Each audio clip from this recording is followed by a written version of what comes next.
This is Kevin Dahlgren with Discovery Institute. This is my one-on-one interview with the mayor of Portland. First of all, thanks, Mayor, for talking to me. I just have a few questions about our social service system. As you know, I've been a little critical the last couple of years.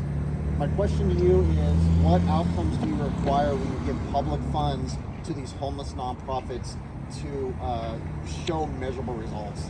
First of all, one of the things that I entered office is we were giving out tents. We had this notion that tents were life-saving care. Absolutely not life-saving at all. When you look at the data, a woman in a tent has a 40% chance of experiencing physical or sexual violence within a year. That is not life-saving care. There's no toilet, there's no running water, they're being preyed upon. I want us to stop that notion. So one of the things we did with all of our contracts, if you receive city funds, you're not allowed to hand out tents. And if you do, you'll lose your funding.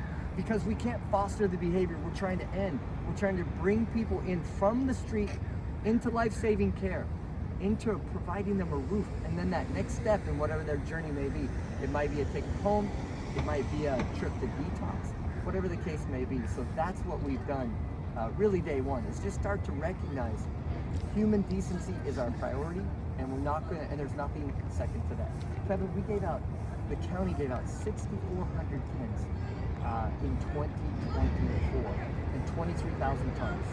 How do you end suffering when you're fostering that behavior and your jurisdictions are doing that? And they've started to really agree. I love boldness, and you said, I want to end unsheltered homelessness, and that's the first mayor I've heard say that in a long, long time. Yeah, but and we're I appreciate doing that. things to actually bring it about.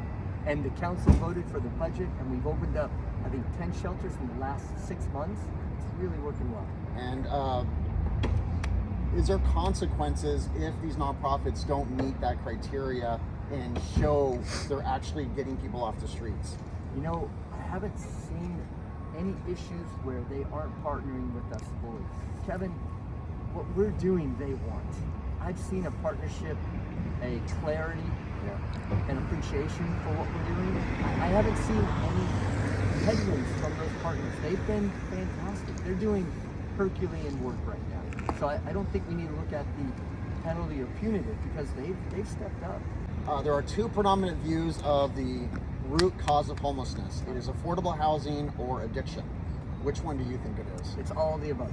If we have 4,000 people living on the street, we need to find 4,000 different specific needs for that person. This is not a monolith, or it's not bifurcated. It's a person focused. Right now, we focus on what that individual needs, life-saving care. If it's addiction, then we've got a recovery bed that's open right now. Well, I agree it's both, but I'm asking you, is there one that's more predominant than the other?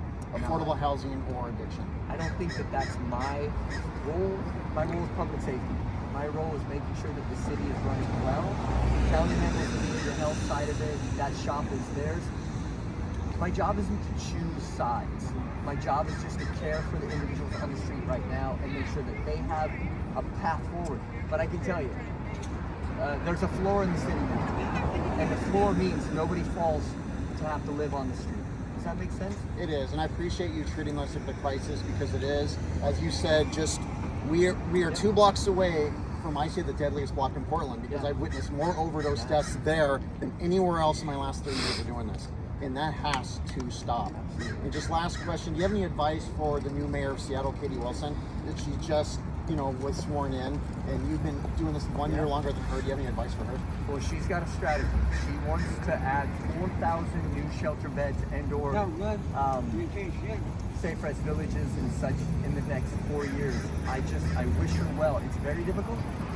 Create a plan, stick to the plan, create the crisis, get your crisis team together. Like we did in our city, we put an incident command meeting together every single week. We worked on resources.